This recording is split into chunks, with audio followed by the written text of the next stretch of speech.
aller faire un DEP à Duchesnay, puis sur une durée de 1 an et demi.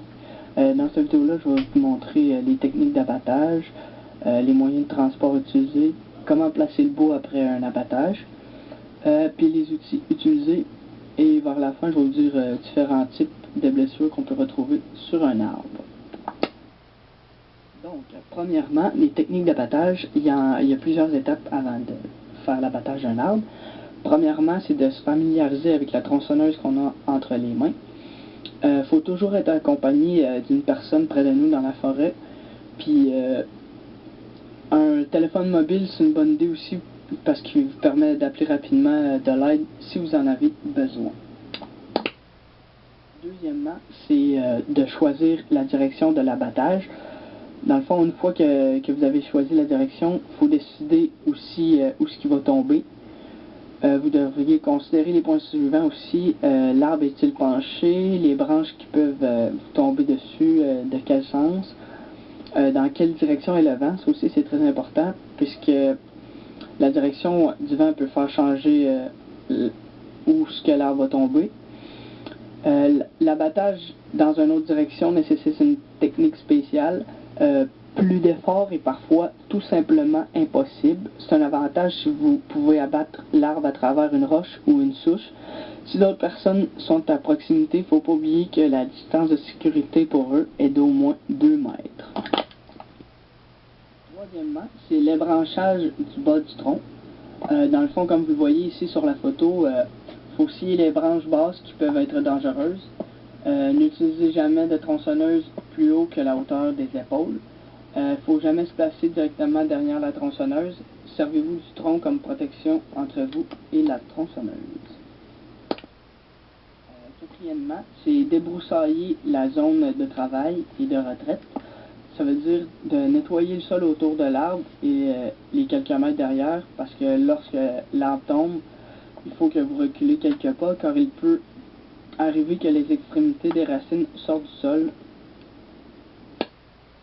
Cinquièmement, l'abattage dirigé, ce qui veut dire en sorte, c'est que pour faire tomber un arbre dans la direction choisie, vous utilisez une méthode que les bûcherons appellent l'abattage directionnel.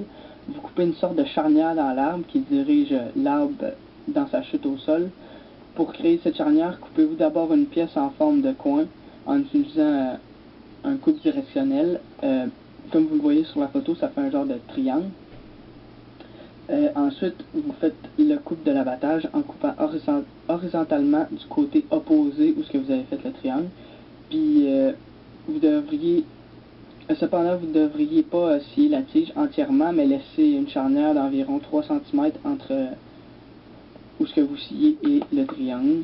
Puis cette charnière, dans le fond, ça va faire contrôler la direction de l'abattage. À la toute fin, le trait d'abattage est très important. Pour pas qu'il y ait un espace entre les deux couches, il faut scier au niveau de la pointe de l'entaille de l'abattage. Il faut laisser une mesure environ la charnière d'abattage d'au moins 3 cm. Enchaînons avec les moyens de transport. Après l'abattage des arbres, ils sont transportés à l'aide de plusieurs moyens, comme par exemple des remorqueuses. Et voici plusieurs autres exemples. On a les draveurs. Ça, c'est un moyen qui est utilisé, ça fait plusieurs années, mais maintenant c'est plus commun à cause que les écorces s'en vont dans le fond des rivières, puis ça fait comme de la moisissure, puis plusieurs poissons en meurent. Nous voyons plusieurs timberjacks qui aident au transport des troncs après l'abattage jusqu'au moment où ils sont chargés. Et ils sont placés d'une manière, après l'abattage, ils sont empilés d'une manière pour pas qu'ils touchent à terre et qu'ils ne puissent tomber, jusqu'au moment où leur livraison sera effectuée vers la scierie. Lors du passage des bio à l'usine, les bio seront coupés différemment. Cela dépendra de la demande des acheteurs, comme vous le voyez ici sur les photos. Et aussi, nous voyons une manière différemment de les empiler. Maintenant, les différents outils utilisés. Ici, nous avons une masse et un merlin. Dans le fond, la différence entre la masse et le merlin, c'est que le merlin permet de fendre directement des bio sans utilisation que la masse, elle, ne fait pas, comme vous le voyez ici sur la photo. Ici, nous avons la serpe qui sert à ébrancher les petites branches qui restent soit avant ou après l'abattage de l'arbre. Le tourne-bille, ça le dit dans le nom, c'est juste pour retourner les bio après l'abattage d'une manière beaucoup plus simple qu'avec les mains.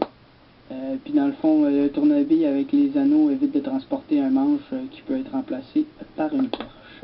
Ici nous avons le levier d'abattage qui est utilisé surtout pour les bois plus petits de diamètre, exemple 30 à 40 cm. Puis ils servent à faire basculer l'arbre et à contrôler sa chute. Nous avons le treuil à main qui est peu utilisé mais qui fonctionne très bien aussi. Il est utile pour forcer l'arbre à tomber dans la direction voulue. Comme vous le voyez ici, vous avez les câbles qui permettent à l'arbre de tomber dans la direction exactement voulue. Et finalement, le crochet qui est utile pour le transport des bio, puisqu'avec le bout pointu, il rentre directement dans le bio et vous pouvez aller où ce que vous voulez. Finalement, les arbres sont coupés par un bûcheron qui se transporte par un timberjack qui les achemine au tracteur ou aux remorqueuses. Ensuite, le bois est transporté à l'usine pour passer dans différentes scies pour bien le tailler différemment selon l'acheteur. Lorsqu'il y a une coupe à blanc, il est important de faire une régénération de la faune. Dans le fond, c'est obligatoire d'aider la faune à revivre et à donner naissance à de nouveaux arbres.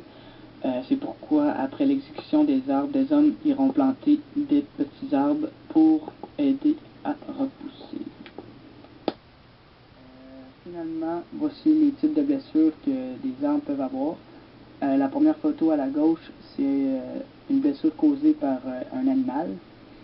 Celle dans le milieu, c'est à cause d'un champignon. L'arbre a tout simplement une malformation, puis à cause de ça, il va vivre beaucoup moins longtemps et même céder dans le milieu. Puis finalement, ce que le monde pense moins, c'est que les tempêtes hivernales et glaciaires causent beaucoup de pertes de bois. Merci de m'avoir écouté. Bon, alors aujourd'hui, je vais vous présenter